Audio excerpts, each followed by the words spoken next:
Matagal nang katuwang ng Wright Park Pony Boys Horse Handlers Association ang mga kabayo dito sa Baguio.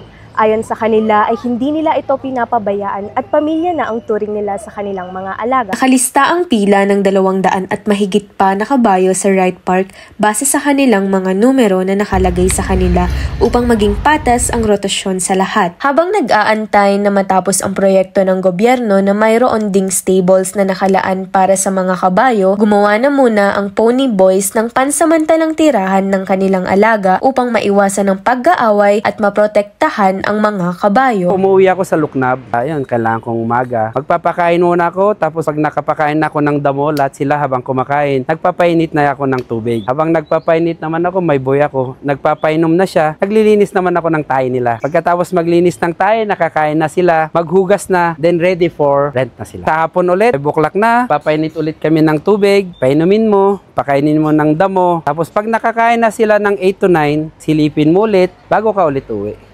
Sa Baguio, bigla-bigla yung ulan. Hindi mo naman yan pwedeng itakbo kagad sa stables mo. Lalo na pag medyo malayo. Ayaw rin yan pag nababad yan ng sabihin mang 48 hours na naulanan. Nag-i-skin rush din yan eh. Sa mga kabayo namin, medyo kondisyon yan mga yan. Healthy. Malaking ginhawa ang tulong ng City Vet at Foreign Vet dahil yearly kada Oktubre ang general check-up para sa lahat ng kabayo sa Baguio City. Ayon kay Arnel, simula ngayong Oktubre ay mawawala na ang mga pink horses sa Baguio City.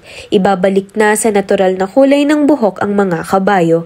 Magiging applicable na lamang ang mga cowboy hat na nakadepende sa kulay. Ako po si Cherry Galasi ng St. Louis University, nag-uulat para sa DZWT 540 Radyo Totoo.